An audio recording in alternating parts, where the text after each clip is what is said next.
एक विशेष कार्यक्रम की लॉन्चिंग उसके नाते से आपके साथ रूबरू हो रहा हूं मैं।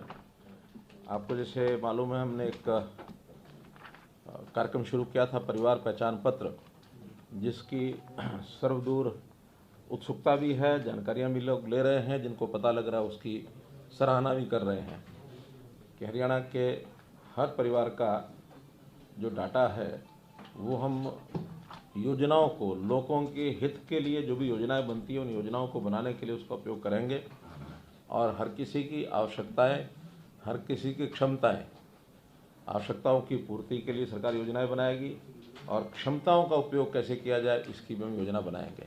प्रधानमंत्री जी ने ये कहा कि सबका साथ, सबका विकास, सबका विश्वास और सबका प्रयास, उसी के अंतर्गत ये सब योजनाएं हैं। तो अभी जो उसमें एक योजना जो हमने घोषित की है, मुख्यमंत्री अंत्योदय परिवार उत्थान योजना, उसका हेतु ये है कि अपने समाज के जो परिवार कम आय वर्ग के हैं, जिनको हम सामान्यतः भाषा बोलते हैं वो गरीबी रेखा के नीचे हैं, ऐसे परिवारों की आय के साधन कैसे बढ़ाए जाए। क्योंकि नौकरियों के बारे में हमको सबको विदित है कि हर किसी को नौकरी उपलब्ध कराना ये शायद कठिन काम होता है। उसमें जो सिस्टम से आएंगे उनको नौकरी मिलेगी, लेकिन जो रह जाते हैं उनको भी परिवार में कम से कम इतनी आय अवश्य हो जाए कि वो अपना जीवन यापन ठीक से कर सकें। हमने जो सर्वे कराया है उस सर्वे में 50,000 रुपया वार्षिक आय से भी नीचे के परिवार हैं, 1 लाख रुपया वार्षिक आय के भी नीचे के परिवार हैं। अभी 2 ही श्रेणियां हैं जिनको हमने अपने इस टारगेट में लिया है कि 1 लाख रुपए तक की आय के जो परिवार हैं उनको अवसर दिला करके कम से कम उनकी आय डबल हो जाए। 50,000 से नीचे के कोई 38,000 परिवार हैं, उनको 1 लाख तक कैसे पहुंचाया जाए, और 1 लाख से नीचे के हैं उनको 2 लाख तक कैसे पहुंचाया जाए। अर्थात हमारा जो 1,80,000 रुपये का ऑर्बिट है उससे पार किया जाए, बाहर किया जाए। उनको हम फिर बीपीएल ना कह करके उनको उससे ऊपर की लाइन पर ले जाएंगे। तो इसमें विभिन्न बैठकें हमारी हुई हैं, विभागों के साथ जो योजनाएं चल रही हैं उसकी समीक्षा की गई है, कितना लाभ लोग ले रहे हैं। लेकिन ध्यान में आया कि लोग लाभ नहीं ले पा रहे हैं, या तो उनको जानकारी नहीं मिलती या उनको उन योजनाओं को लेने में कठिनाई आती है। ऐसे ही बहुत स्कीम्स ऐसी हैं जो बैंकों से लोन भी लिए जा सकते हैं अपने व्यवसाय को बढ़ाने के लिए, वहाँ भी कुछ कठिनाइयाँ उनको आती हैं। तो हमने एक कंबाइंड एफर्ट, चाहे बैंक हैं, चाहे फाइनेंशियल यानी सर्विसेज देने वाले और संस्थान हैं, या हरियाणा की सरकार की स्कीमें हैं, केंद्र सरकार की स्कीमें हैं, या फिर व्यक्ति अपनी योजना से भी कोई नया काम करना चाहता है, उसका अपना अनुभव है, एक्सपीरियंस है, ट्रेनिंग है, कोई भी काम वो करे उसको कोई रिसोर्सेज की कठिनाई उसको ना आए। तो ऐसा एक सामूहिक प्रयास करने के बाद ऐसे सब लोगों को हम इनवाइट कर रहे हैं। उनकी सूचियां बन चुकी हैं। लगभग 1 लाख तक के जो परिवार जिनकी आय कम है उसमें हमारे पोर्टल के हिसाब से तो 3.25 लाख परिवार ऐसे हैं, लेकिन हम अभी 1.5 लाख परिवार उनमें से बुला करके और व्यक्तिगत उनका जानकारियाँ उनसे लेना, उनका इंटरव्यू लेना, कौन सी वो व्यवस्था का यानी योजना का लाभ उठाना चाहते हैं, कोई उनकी अपनी स्कीम है। तो पहले चरण में ये काम हमारा कल 29 तारीख से शुरू हो रहा है और 25 दिसंबर तक, जिसको हमने कहा है कि कौन सा दिवस, 25 सुशासन दिवस, 25 दिसंबर अटल जी का जन्मदिन होता है, सुशासन दिवस। उस दिन तक फील्ड में हर ब्लॉक लेवल पर कैंप्स लगेंगे और उन कैंप्स में उनको सबको सूचना दे करके बुलाया जाएगा। यहाँ कम्युनिकेशन सिस्टम से सीधी जानकारी भी उनको दी जाएगी और जिला स्तर पर या ब्लॉक स्तर पर जो नोडल अधिकारी हैं वो भी उनको जानकारी देंगे। एक स्थान पर सब लोग आएंगे प्रातःकाल 10 बजे से लेकर के सायंकाल 5 बजे तक, या जिन लोगों को बुलाया है उनके सबके जब तक इंटरव्यू नहीं होते तब तक वो कार्यक्रम चलेगा। पहले चरण में अभी 3 दिन के कार्यक्रम, कुल 24 ब्लॉक्स में, ऐसा हमने एक शेड्यूल ये जारी किया है। 24 स्थान हैं, लेकिन उसमें किसी किसी स्थान पर 2 दिन, किसी स्थान पर 3 दिन भी, जहाँ की संख्या ज़्यादा है, क्योंकि एक दिन 500-600 लोगों से ज़्यादा वहाँ उस मेले में बुलाएंगे तो अव्यवस्था होगी। तो जहाँ संख्या ज़्यादा है वहाँ 3 दिन, 2 दिन में पूरे तो 2 दिन, और जहाँ कम संख्या है 1 दिन में उन ब्लॉक्स में इसको लगातार चला करके पूरा करेंगे। तो ऐसे 24 स्थानों का शेड्यूल ये आपको जारी कर दिया गया है। आपको दे दिया ना पत्र? हाँ, तो उस हिसाब से उन स्थानों का हमने चयन किया है। स्थान 24 जो हैं, कोशिश की है कि हर जिले में कम से कम एक ज़रूर हो जाए। अम्बाला कैंट है, भिवानी, फिर फरीदाबाद कॉरपोरेशन है, फतेहाबाद एमसी है, जाखल, फिर फर्रुखाबाद, गुरुग्राम, सिसाई, हांसी और बास, झज्जर, जींद, कैथल, कुंजपुरा, थानेसर, नारनौल, नूंह, पलवल, कालका, पानीपत, बावल, रोहतक, सिरसा, गोहाना, बिलासपुर। तो ये कुछ स्थान हैं जहाँ पर ये सारे कार्यक्रम किए जाएंगे। इन स्थानों पर नोडल अधिकारी बना दिए गए हैं। एक प्रदेश स्तर का कोई भी IAS, IPS, IFS ऐसा अधिकारी वहाँ जाएगा। एक बार जिला स्तर पर भी नोडल अधिकारी DCs ने तय करके नाम भेजे हैं, वहाँ जिले में भी जो लोग हैं एक अधिकारी वो रहेगा। कुछ जो जनप्रतिनिधि हैं उनको भी सूचना हुई है, अपने अपने क्षेत्र में जो जनप्रतिनिधि भी जाना चाहे तो वो भी वहाँ जाएगा, दिन भर रहेगा। सोशल वर्कर, सोशल संस्थाएं जो इन कामों में सहयोग कर सकती हैं, ऐसी भी सूचना उनको दी गई है, वो भी ले जा करके कोई योजना में, क्योंकि जिस प्रकार के लोग आएंगे कई बार अपनी बात को ठीक से वो एक्सप्रेस नहीं कर पाते हैं, पढ़ाई लिखाई भी कम है, उनको योजनाओं का पता भी नहीं है, तो ऐसी सारी योजनाओं की सहायता करने के लिए इस प्रकार के सब लोग वहाँ उपस्थित रहेंगे। हमारी जो लोकल कमेटीज हमने बनाई हैं उनको भी सूचना दी गई है कि उनके लोग भी वहाँ उनके साथ रहें। अर्थात ये दिन भर एक मेला होगा।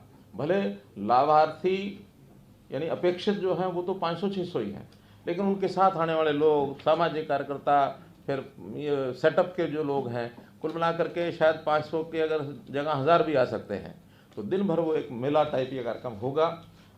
प्रयोग है, इस प्रयोग में पहले 3 दिनों में कितनी हमें सफलता मिलेगी, कितनी हमको कठिनाइयाँ आएंगी, कितने नए सुझाव आएंगे, उनको भी साथ साथ हर दिन वहाँ से जो इन्फॉर्मेशन आएगी, फीडबैक आएगा, उसके हिसाब से नई चीज़ें क्या करनी हैं। तो इस 3 दिन के बाद नया शेड्यूल 1-2 दिन का गैप डाल करके फिर जारी किया जाएगा, ताकि इन सब को हम 25 दिसंबर तक पूरा कर सकें। 180 के आसपास ये सब स्थान हैं जहाँ ये सब कार्यक्रम जो हैं किए जाएंगे। कुल कार्यक्रमों की संख्या तो ज़्यादा हो जाएगी, क्योंकि एक स्थान पर एक से ज़्यादा कार्यक्रम जैसा मैंने बताया वो भी होंगे। तो इस प्रकार से ये कार्यक्रम बनाया गया है।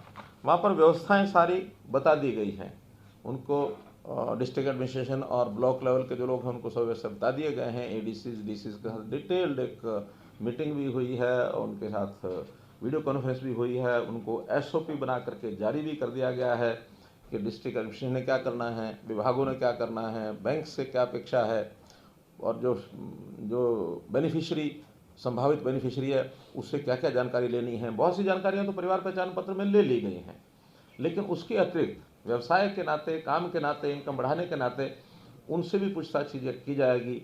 जो योजनाएं सारी, आपको एक पत्रक और दिया गया है जिसके अंदर योजनाओं का उल्लेख है सब, और इस योजनाओं में मैं अभी पढ़ रहा था, योजनाएं तो 50 से ऊपर लिखी हैं, लेकिन कुछ ऐसी हैं जो शायद व्यक्ति के लिए नहीं हैं, ग्राम के लिए हैं, बस्ती के लिए हैं, विभागों के लिए हैं। तो व्यक्तियों के लिए लगभग 42 योजनाएं ऐसी हैं जिसमें से व्यक्ति अपनी इनकम बढ़ा सकता है। तो उस प्रकार की ये सब योजनाएं दी गई हैं। इनके सब के वहाँ हर एक कैंप के बाहर कई कई जगह चार्ट लग जाएंगे। उन चार्ट्स को पढ़ेंगे, उसमें बेनिफिट यानी क्या मिलेगा उनको, लोन का मैक्सिमम लिमिट क्या है और उसकी पात्रता क्या उसमें तय की गई है। अलग अलग वर्गों के लिए, जैसे SCs के लिए कुछ योजनाएं हैं, BCs के लिए योजनाएं हैं, महिलाओं के लिए हैं, दिव्यांगों के लिए हैं, गरीबी के हिसाब से कुछ हैं, कृषि की अलग हैं, उद्योग की अलग हैं, लघु उद्योग जो है MSME उसकी अलग हैं, और स्किलिंग की योजनाएं अलग हैं। 3 महीने का स्किलिंग का कोर्स करने के बाद उनको कोई ना कोई व्यवसाय करने में आगे कैसे सुविधा मिलेगी। तो ऐसे एक मल्टीपल एक जिसको कहना चाहिए एक अफेयर्स, ये इसके अंदर बताए गए हैं। जाते ही व्यक्ति एक वेलकम डेस्क के ऊपर जाएगा, ताकि उसको कोई बात आगे कहाँ जाना है इसकी जानकारी नहीं है तो बता दी जाएगी। सब लिखित होगा तो भी एक वेलकम डेस्क होगा। उसके बाद 5-5 कम से कम 5-5 काउंसलिंग सेंटर्स होंगे। वो किसी भी एक काउंसलिंग सेंटर पर जाएगा, सब जानकारियाँ ली जाएंगी, उससे पूछताछ की जाएगी कि किस प्रकार का काम वो कर सकता है। कोई व्यक्ति खेती से जुड़ा कर सकता है, कोई पशुपालन की दृष्टि से कर सकता है, कोई मशरूम के नाते से कर सकता है, कोई दुकान बना सकता है, कोई सरकारी योजनाओं में योजना उसका लाभ उठा सकता है। तो उसी हिसाब से उन काउंटर्स पर भेजा जाएगा। उन काउंटर्स पर डिटेल्ड 5-6 लोग रहेंगे, डिटेल्ड एक जानकारी उससे लेकर के उसको रिकमेंड किया जाएगा कि हाँ ये काम ये कर सकता है। एक की बजाय 1, 2, 3 भी बताए जा सकते हैं, लेकिन 3 में से भी कोई कर सकता है। वो फिर बैंक्स के काउंटर्स होंगे। उन बैंक के नोडल जो बैंक होंगे उस क्षेत्र के, कहीं 5 हैं कहीं 6 हैं, ऐसे बैंक्स के सबके अपने अपने काउंटर होंगे। वो फिर बारी बारी से उनको भेजेंगे। अगर उस सामने वाले का कहीं बैंक अकाउंट है तो उस पर भेजा जाएगा, नहीं है तो किसी को भी काउंटर पर भेजा जाएगा। वो बैंक वाला उस सारे पत्रक को देख करके, और बैंक्स को हमने कहा है कि जहाँ कोई गारंटी की ज़रूरत नहीं है तो कोई गारंटी आपने पूछनी नहीं है। बहुत सी योजनाएं ऐसी हैं केंद्र सरकार की ओर से तय की गई हैं, बैंकों ने मानी हुई हैं कि इसकी कोई हमने कोलेटरल नहीं लेना, गारंटी नहीं लेनी है। केवल उसकी योग्यता ठीक होनी चाहिए, वो काम ठीक प्रकार से कर सकता है, ताकि एक विश्वास है कि वो अर्न करेगा और बैंक को वापस करेगा। अगर उसमें इतनी योग्यता ही नहीं है तो शायद बैंक वाले उसको रिफ्यूज़ करते हैं। लेकिन वो सारा काम चूँकि हमारे डिपार्टमेंट सब उसमें जुड़े हैं, उसकी काउंसलिंग कर रहे हैं, और इतनी छलनी जो सारे सिस्टम के अंदर से निकाले जाएगी उस सारे विषय को, तो बैंक्स को सुविधा हो जाएगी। फिर बैंक्स को हमने कहा कि नहीं, जो हमने तय किया है या जो हमने रिकमेंड किया है उसमें से कोई ना कोई एक काम का लोन आपने देना ही है। कुछ स्कीम्स ऐसी हैं, नई स्कीम्स मानो बन सकती होंगी, तो उसका अगर बैंक्स की ज़रूरत होगी तो उसका जो गारंटी है, बैंक गारंटी, वो यानी गवर्नमेंट गारंटी देगी, ताकि कल को डिफ़ॉल्ट हो जाता है कोई एनपीए ना हो, ताकि वो गवर्नमेंट की ओर से भी दिया जा सकता है। गवर्नमेंट के पास बहुत सी स्कीम्स ऐसी होती हैं हम ग्रांट भी देते हैं। तो हम ये सारी चीज़ें उसमें सब करने के बाद और उनको वहाँ भेजेंगे। दिन भर का ये मेला चलेगा। हर 2-2 घंटे के लिए एक उनके स्लॉट बना करके सूचना दी गई है।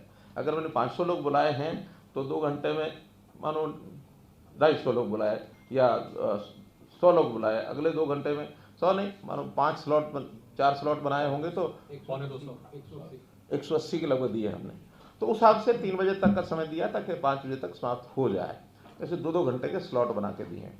अब ये सारी प्रक्रिया होने के बाद में जाते समय एक काउंटर और रखा हमने फॉर्म जमा कराने का। एक फॉर्म रहेगा इसके साथ, वो फॉर्म सब जगह अपने अपने कमेंट्स सबने लिखने हैं, लिख करके बैंक वाले भी लिखेंगे, और लास्ट में जो उसका फॉर्म जमा कराने का काउंटर, क्या नाम दिया उसका, फॉर्म सबमिशन डेस्क, वहाँ वो सबमिशन करेगा, अपने साइन करेगा और चला जाएगा।